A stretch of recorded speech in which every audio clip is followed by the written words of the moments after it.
the Estonians, the Latvians, and the Lithuanians, and the French, and possibly the Poles as well, and we're getting reports about the Poles being included in this as well, are discussing the sending of troops to Ukraine. Now, there's a few scenarios where they're discussing the sending of troops. They're discussing the sending of troops in the immediate future in order to engage in training and air defense and other roles that could free up personnel for the Ukrainian army to go serve in frontline combat roles. And they're also discussing the sending of troops in a scenario where their soldiers would be participating in frontline combat operations. That means Polish soldiers, Estonian, Latvian, Lithuanian, and French soldiers fighting Russian soldiers in eastern Ukraine or in some part of Ukraine in the event that there was a serious breakthrough. Let's say, for example, the Russians pushed in Sumy, which is a lot of rumors right now, and there was a breakthrough, the defensives weren't ready, or the defensives weren't enough, and the Ukrainian lines were too stretched thin, and then the Russians were pushing in through the north. In that scenario where, you know, village after village is falling, city after city is falling, then they would send troops. That would be the idea of the breakthrough. That's still, all of this is still in the discussion phase.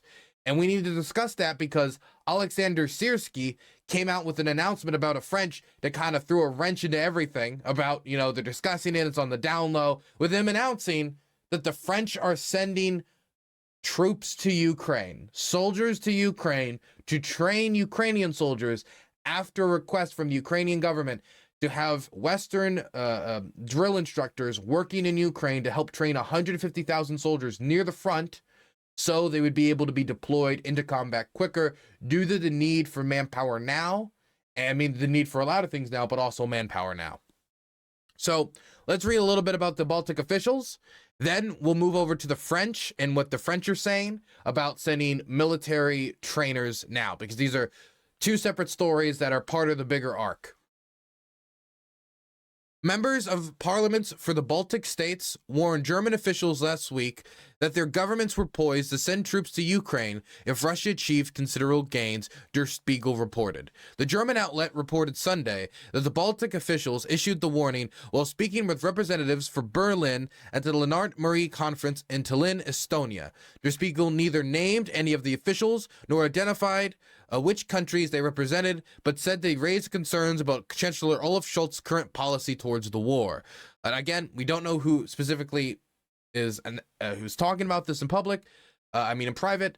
So this would depend upon you trusting Der Spiegel and trusting them using anonymous sources. Scholz has been denying Ukraine permission to use German-supplied weapons in strikes on Russian soil, in line with Washington's stance of not allowing Kiev to use donated weaponry for attack beyond Ukraine's borders. Der Spiegel reported that the Baltic officials were concerned that such policies created a half-hearted attempt to help Kiev and might allow Russia to gain the upper hand in Ukraine. They said that if Moscow did gain significant ground in eastern Ukraine, their governments in Poland could move troops into the conflict zone even before Russia deployed its own soldiers on their borders, the outlet reported. The officials' argument, Der Spiegel reported, was that treating Moscow with restraint could backfire and instead create an escalation. The idea being, where a lot of people are concerned that the deployment of troops, say, in Ukraine to do air defense or do training could be seen as an escalation, because that would be an introduction of Western troops into the war, even if they aren't serving in a frontline capacity, which there is a distinction to be made there.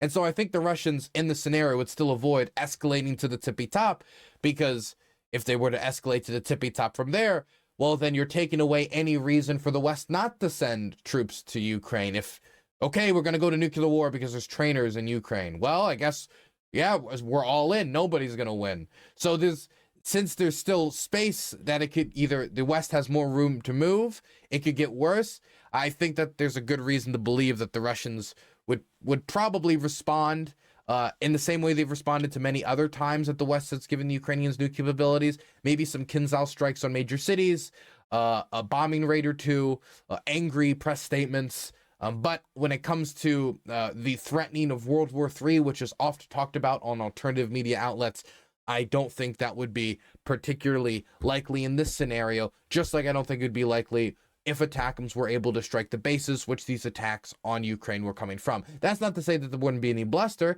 That's not to say that there'd be no escalation whatsoever.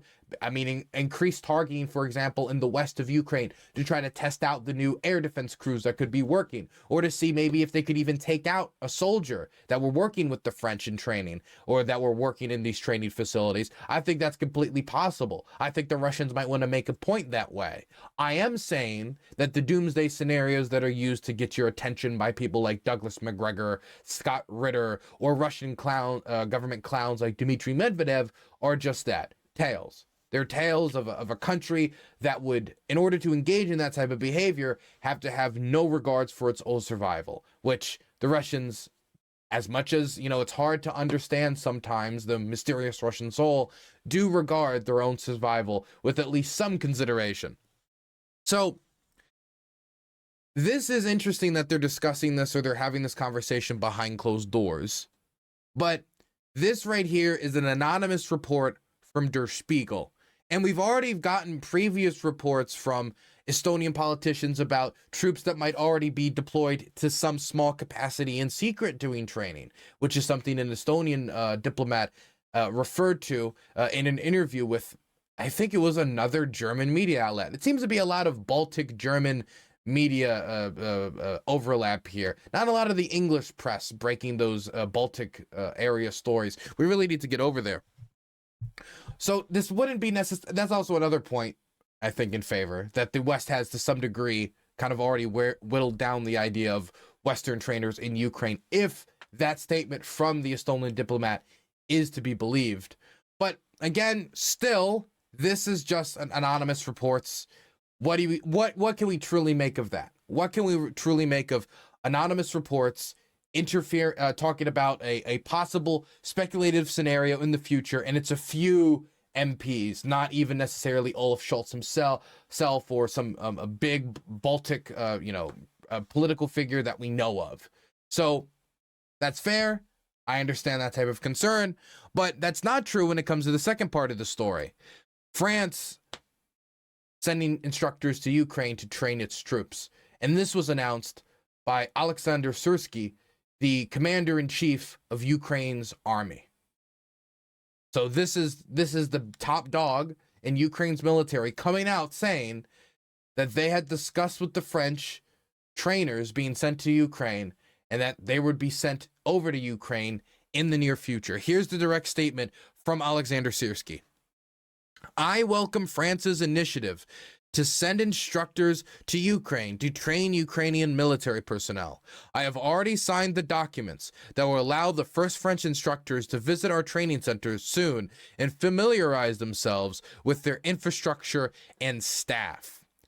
Now, this would be a big announcement. This would actually be a gigantic announcement, because while the Estonians have said that there might already be trainers in the country, none of it's in an official capacity, and none of it is forward-facing public diplomacy out in the public saying, this is what we're doing, we're sending our troops over to Ukraine. So they have to have the public conversation about putting their troops in harm's way in that way.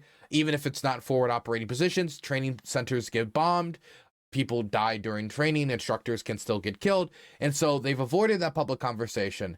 And if it's publicly announced, it's a lot easier to engage in a training operation, because you can send your trainers there and you don't need to hide them or keep all their identity secret or do it all underground or tell all the cameras to go away. And you can expand operations since you don't need to keep it under the radar. This is all under the assumption that the French had already had troops in Ukraine doing training. We don't know that for sure. I'm just talking about what the Estonians said and what some things could be suggested from the Jack Textera leaks about some European soldiers already being in Ukraine. Same with America. Not many. We're talking about like a dozen here. Certainly not enough to train 150,000 Ukrainian soldiers, but there were troops, at least according to the Jack Textera leaks, already in Ukraine. So this would still be a big move. This would start the public conversation in France. This would start the public conversation in many countries about following in France's footsteps to send instructors over. It would put the ball in Russia's court and how to respond to this in public, even if it isn't technically the start of any Western troops in Ukraine whatsoever. But before that conversation could really get underway, and it is still happening in different capitals and backroom conversations about whether or not they should send over trainers, but not only trainers, but air defense teams and border patrol for the western border of Ukraine to free up more manpower to go east, we got a response from the French Defense Ministry responding to what Syrski said, commenting that military training in Ukraine was, and I quote, one of the topics discussed after a conference in support of Ukraine convened by the French President Emmanuel Macron in late February. And I quote, this is from the French Defense Ministry. As well as other matters discussed on this occasion, we continue to work on this issue with Ukrainians, in particular to understand their exact needs, the French Armed Forces Ministry added. So we're in a weird spot here, where we got the commander-in-chief of Ukraine's armed forces, and this was after a Zoom call of some sort, or some meeting with the French. So he comes out after a meeting with the French saying, the French are going to send French troops over here to train our guys. And so this is a big story. It's big to Ukrainians, so they're on it. It's big to the French, obviously, because their troops are going to a war zone, so they're on it. And so immediately it's sent over to the French, and the French basically said, yeah, we talked about it, and nothing more. They didn't say that they were going to send the troops over. They didn't say they were not going to send the troops over. All they said is that they had a discussion. And so, look, I don't want to re-enter speculation town. But we're going to re-enter speculation town a bit. If somebody was to put a gun to my head and ask what happened here, this would be my guess. This would be my genuine guess to you. In that last post we read from Syrski, he said that he's already signed the documents to approve French troops to come to Ukraine and to inspect facilities to understand what would be necessary.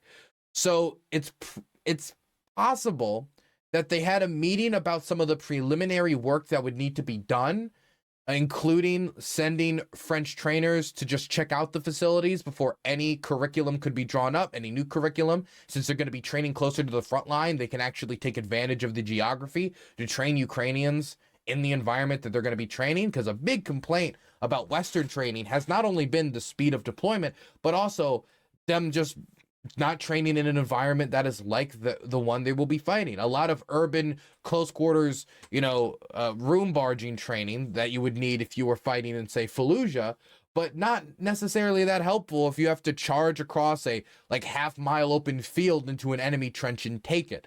And so that could be of use as well. But as they were setting up the preliminary stuff and he signed the documents, that's when he announced it. He announced it before the program was ready. He announced it before the French had, gotten all their ducks in an order and gotten their speeches pre-written to try to explain it to what will probably be a somewhat hesitant public, even if it is a hesitancy across all of the French public, because the French still largely support Ukraine. There is certainly going to be some hesitancy about this level of involvement or breaching this new red line, for a word that has been overused to high heaven in this war. I think that could be it. That Syrski jumped the gun, wanted to announce some sort of victory on training personnel, because there have been real and public issues with manpower mobilization in this country, as it's taken the Ukrainian Rada a lot of time to mobilize people. And, they don't have the manpower necessary. So maybe they wanted to announce it to just show things were getting done. And the French just weren't ready. Or the French haven't sent out investigators on the ground to check out everything, and they're not 100% committed after that, but could have been, 100% committed to the plan, but they could have maybe said, we're pretty committed, and okay, fine, we'll give it a go. We'll see how it goes after we send some people on the ground. Point is, it might have just been that Syrski was ready to take the W, and the French were not ready to explain why it's a W and not an L, to make a long story short.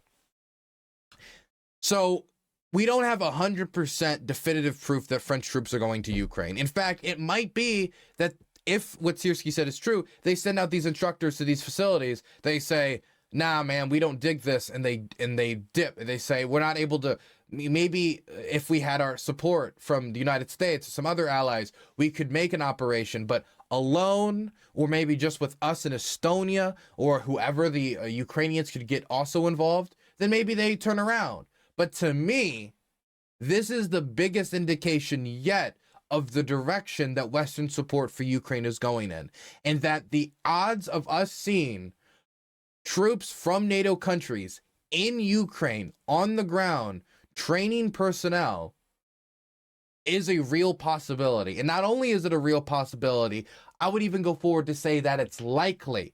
If Sierski is making public statements like this, if we've got reports from other outlets that it's not just the French considering this, but the Estonians, the Latvians, the Lithuanians, the Poles. I think in some scenarios, I've even heard reports about the Finns possibly considering this.